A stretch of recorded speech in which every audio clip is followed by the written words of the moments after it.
Hello and good afternoon. Another beautiful day here in LA. Okay. My name's Kelvin Hagen, and I'm here to meditate with you. I'm going to take a little bit of time in the stillness to connect with ourselves. So, first thing I'm going to do though, while I'm waiting for folks to come in here, I'm going to go ahead and share this onto my personal page as well, thus allowing other folks that might not see it on Agape's page to join us for some time of stillness. Let's see. Okay. Boom, boom, and boom. Done. Just that easy. So, good afternoon, folks. Hello, Jazz. How you doing? Nice to see you here today. Tahita, hello from Florida. Teresa, San Diego. Shirla, good day. Good day to you. Love and blessings, Shirla. It is a beautiful afternoon here in LA. There's a slight breeze. It's not too hot, not too cool. Feels good to be here. Happy high noon from San Francisco. Hi, Deborah. Colleen, good afternoon from Torrance. Okay, I missed somebody. Let me see who that was. Catherine, good to see you too. So thankful to be able to join in. Well, we're thankful to have you with us. Sharon, hello from Florida. Mona, Georgia. Yeah. Oof.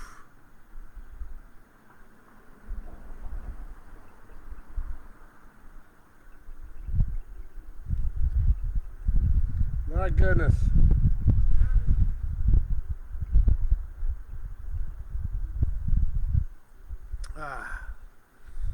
Okay.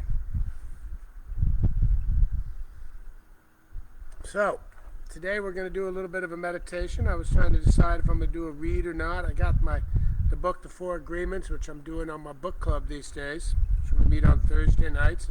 If anybody's interested and if you get a hold of me, I'll remind you where you can go to get the link, which, by the way, is pinned to the top of my Facebook page. And we'd love to have you join us for it. Right now, we just started. And tomorrow night we're going to be reading chapter 2, which is the first agreement, be impeccable with your word.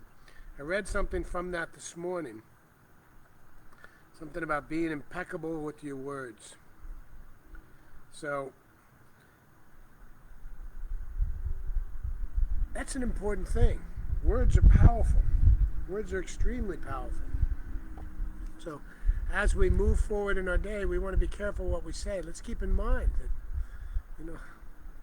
let's talk about casting a spell. A spell is a grudge of words.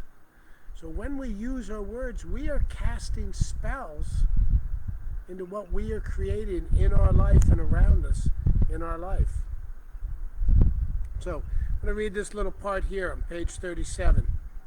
Looking at everyday human interactions, imagine how many times we cast spells on each other with our word.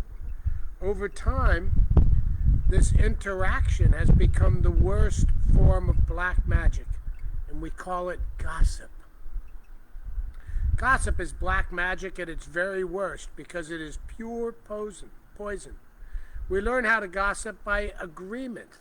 When we were children, we heard the adults around us gossiping all the time, openly giving their opinions about other people. They even had opinions about people they didn't know.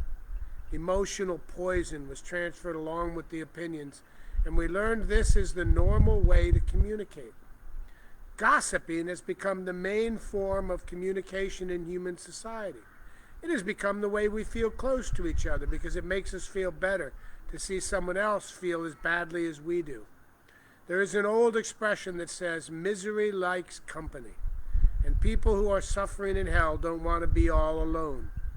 Fear and suffering are an important part of the dream of the planet. They are how the dream of the planet keeps us down. Using the analogy of the human mind as a computer, gossip can be compared to a computer virus. A computer virus at a time without your awareness. After this code has been introduced, your computer doesn't work quite right, or it doesn't function at all because the codes get so mixed up.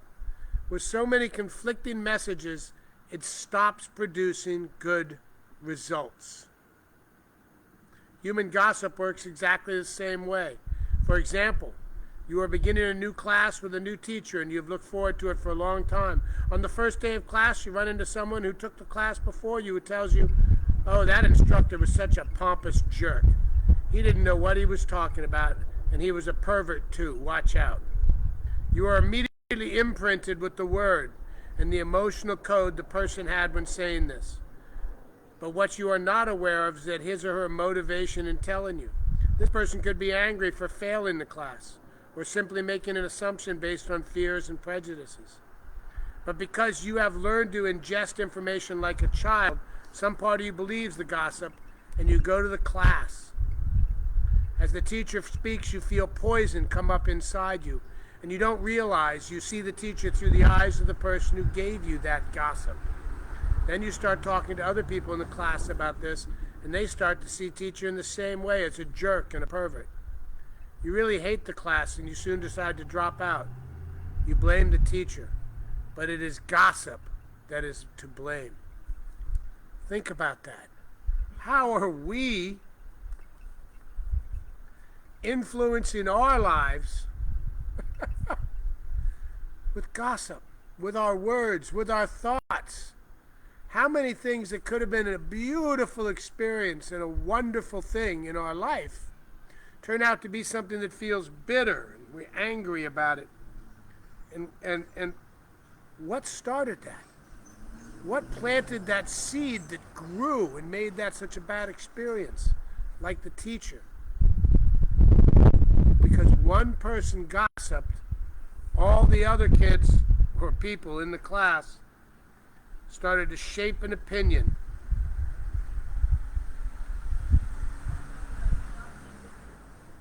And everybody ends up having a bad experience, including probably the teacher. So, as we meditate, let's think about our words, and what we do and what we say. Let's think about where in our body we may have some pain or some hurt that we want to bring some loving energy to in order to bring more healing to it. How we want to free up that area of our body so that more blood flows through it. The same thing with society. We want to free up more love in society so that more love and compassion flow to all the injured places in the world. All the places where things are taking place that are violent. Things that are taking place that are violent that may be naturally caused by nature or may be caused naturally by humankind. Okay, so let's take some time here now in this perfect moment.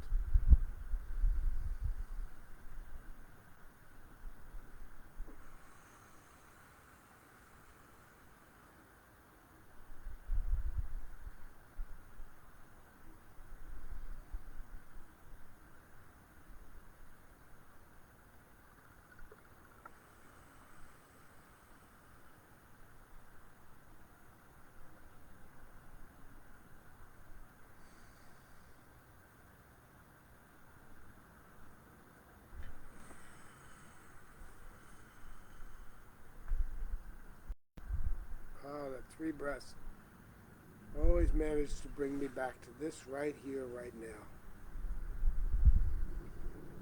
It feels really good to just be.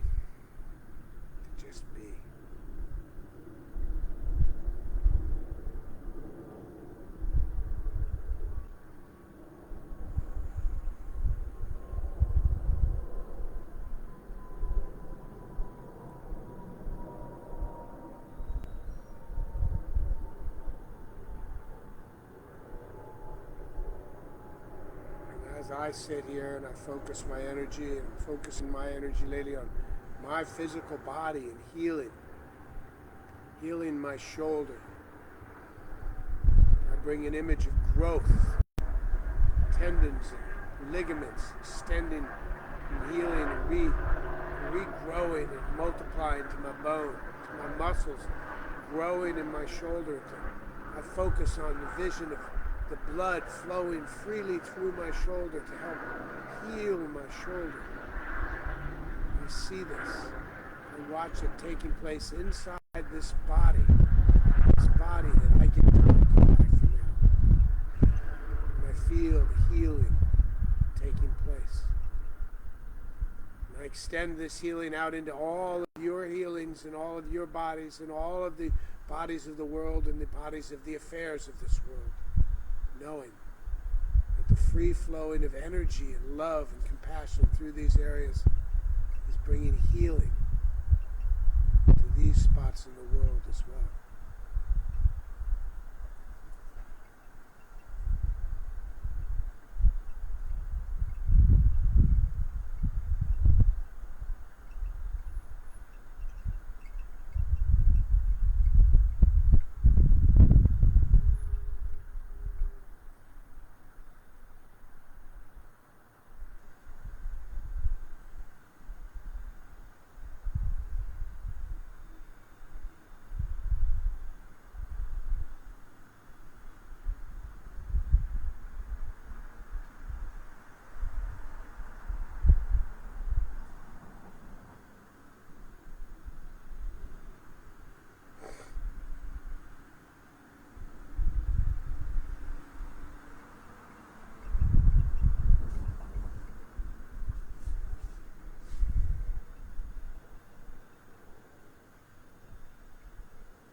As my thoughts drift through my consciousness, my awareness.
to this moment right here through my breath. Coming back to my breath, feeling the blood flowing through my veins, through my body, the healing elixir of life.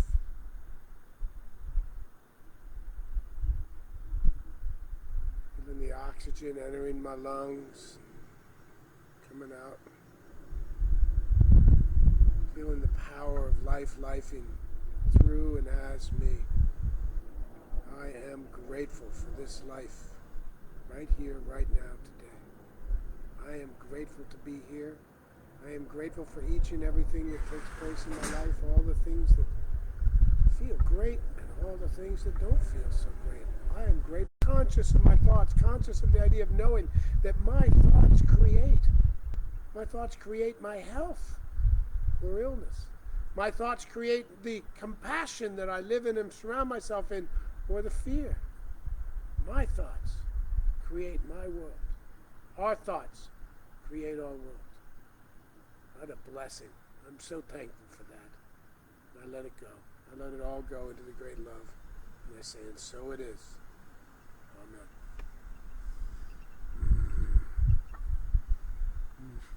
So good. Thank you, people. Thank you for this time in the stillness.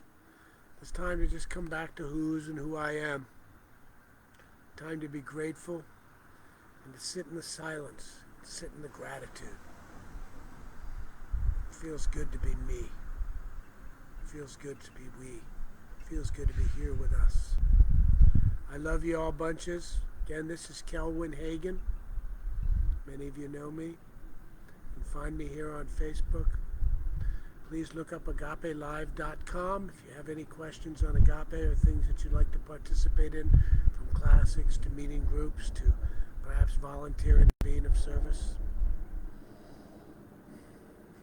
If you have any questions about what I do as a practitioner, feel free to get in touch with me here through Facebook or call me or whatever way you want to reach me. I'm easy to find. Much love for all of you. Peace and love. Thank you.